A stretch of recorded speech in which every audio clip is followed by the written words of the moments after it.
Olá pessoal, tudo bom com vocês? Aqui é o professor Marcos, professor de inglês para a nossa primeira aula do semestre.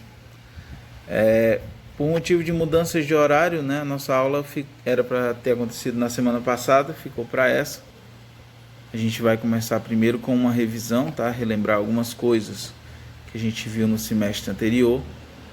E a partir da semana que vem a gente começa os conteúdos novos. Eu vou tentar trabalhar com vocês bastante vídeo para que vocês me vejam, e também a gente vai fazer algumas webconferências, tá? Todos já devem estar cientes das mudanças em relação a como o semestre vai funcionar. Em relação às atividades, a gente vai ter um número reduzido de atividades, certo? Bom, relembrando um pouco o semestre passado, eu trabalhei com vocês bastante questões do livro, né? Alguns assuntos que o livro abordava, principalmente a questão artística, né? A gente trabalhou o poema de Ícaro, a gente trabalhou algumas partes, alguns autores, né? Para vocês conhecerem alguns autores da língua inglesa, como Edgar Allan Poe, né? E alguns outros. Eu não vou focar tanto no livro nessa revisão, eu vou focar principalmente nos temas, nos assuntos que a gente trabalhou fora do livro, que foram as questões dos pronomes relativos. A gente trabalhou também através de filmes, né? Eu pedi para vocês assistirem filmes, dei algumas dicas. Essa parte que eu vou focar principalmente nesse vídeo. É um vídeo curto, só para a gente relembrar algumas coisas.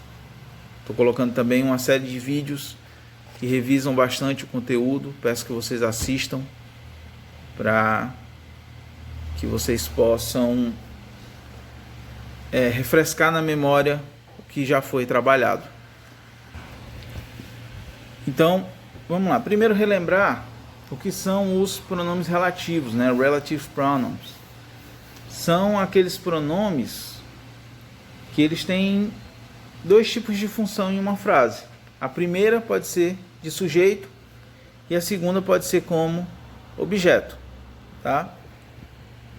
Aí eu tenho um arquivo que eu passei para vocês no primeiro semestre, eu espero que vocês relembrem. Quais são esses pronomes, né? Os pronomes, eles são para pessoa, a gente usa who, né? Se for para pessoa, se for para coisas, which, e se for para pessoas e coisas, né, a gente usa that. Já se for em função de objeto, a gente usa para pessoas who ou whom, para coisas which, e para coisas e pessoas também o that, certo? Esses pronomes, geralmente, eles são usados, se ele for em forma de sujeito, ele sempre vai ter que ter um substantivo antes dele, certo? Por exemplo, the girl who bought the house is very beautiful, né? A garota que comprou a casa é muito bonita. Ou seja, the girl é o substantivo, né? Aí em seguida vem o pronome relativo who. A garota que comprou, né, a casa. Já se for como objeto, ele vai aparecer, né, após um verbo com ou sem uma preposição. Por exemplo,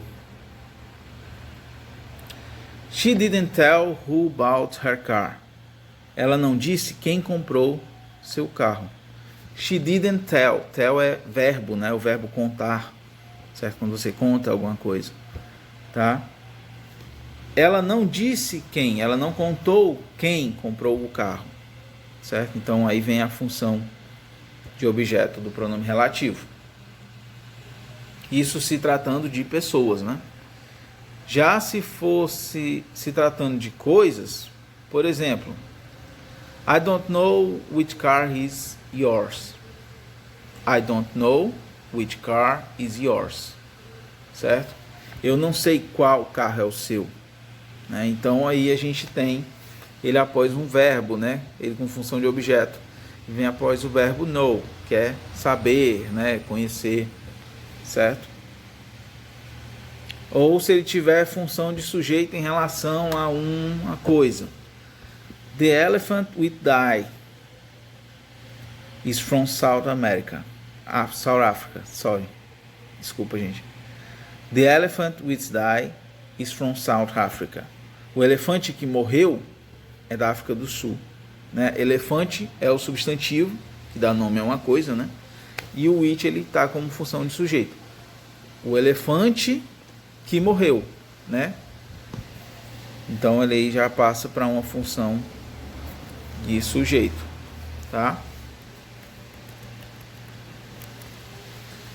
A gente tem também um pronome relativo que ele indica posse, né? Que é o whose. Ele serve para indicar quando algo pertence a alguém, tá? Ou a alguma coisa. Por exemplo, this is her father, whose car showered you yesterday. Este é o pai dela, né? This is her father. Whose, que whose ele teria traduzido como cujo carro eu te mostrei ontem. Whose car I showed you yesterday. Cujo carro eu lhe mostrei ontem, certo? Ou então, outro exemplo. This is Jake, whose sister went to college with me. Este é o Jake, cuja irmã foi à faculdade comigo. Né? Então, esse pronome whose ele é usado para dar a ideia de posse, certo? Então, esses são alguns dos pronomes relativos que aparecem, que são usados na língua inglesa, né?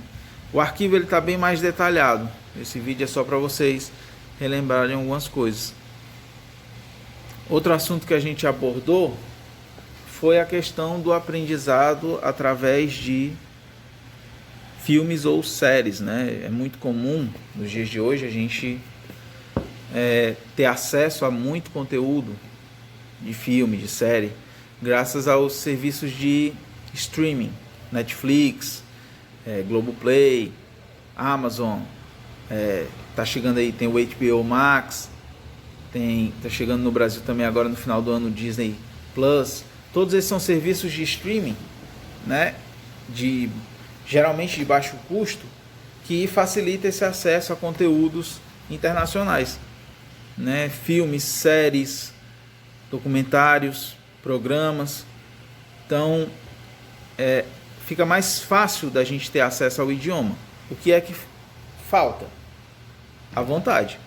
Cabe a cada um, né, se quiser consumir aquele produto, aquele entretenimento legendado ou dublado, né? A dublagem brasileira é excelente, é uma das melhores dublagens do mundo.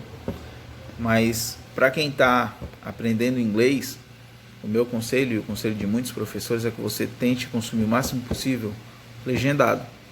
Por quê? Quando você assiste algo legendado, você vai estar ouvindo um nativo da língua falando. Muitas vezes tem séries em que tem personagens, por exemplo, americanos e britânicos. Quando um americano e um britânico estão conversando em uma série ou filme, se você estiver ouvindo o áudio original, você percebe a diferença no modo de um e do outro falar, né? Você consegue diferenciar. O britânico, ele tem um sotaque mais forte, né? Ele tem algumas palavras que soam um pouco mais pomposas, pode-se dizer assim, né? Uma coisa mais formal de falar. Já o americano, que é o que a gente costuma ouvir mais, a gente já tem ele, a fala do americano um pouco mais natural, creio assim. É só uma diferença de sotaque. É como é o regionalismo do Brasil, por exemplo. Se um cearense chega numa cidade do sul, sudeste, vai ter aquela diferença, né?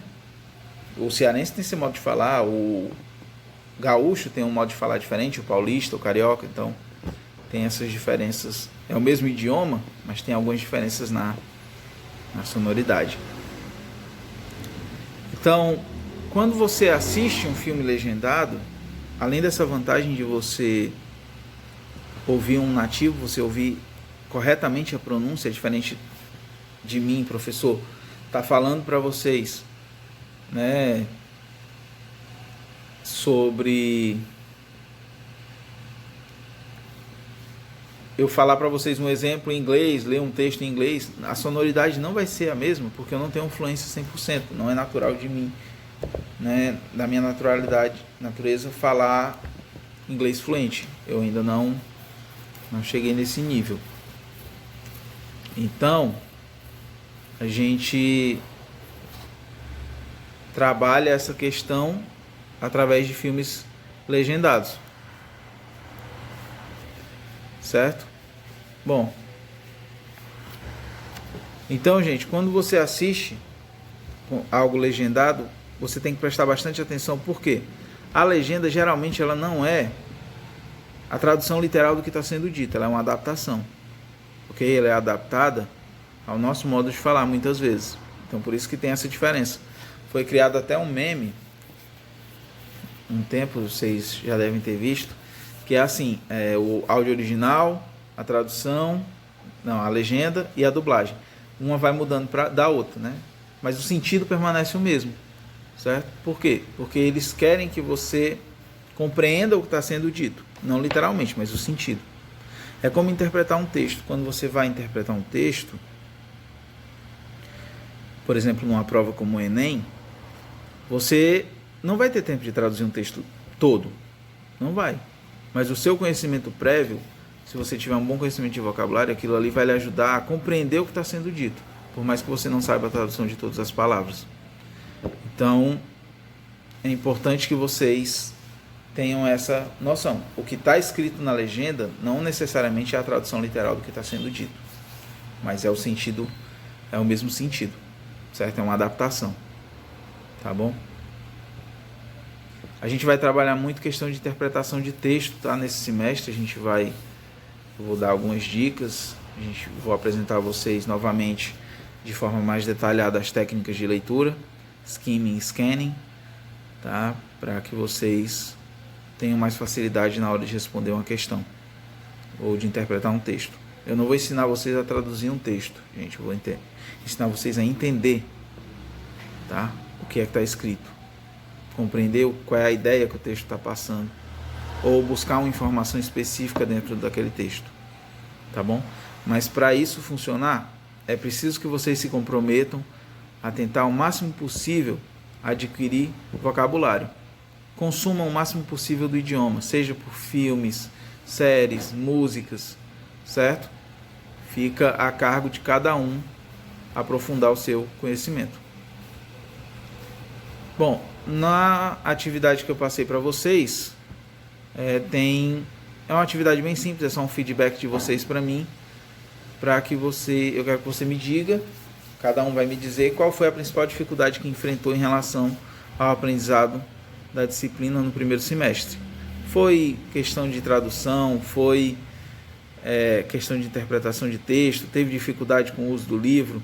Eu quero que vocês me digam, eu quero ouvir de vocês o que foi mais difícil para vocês durante o primeiro semestre em relação ao inglês, ok?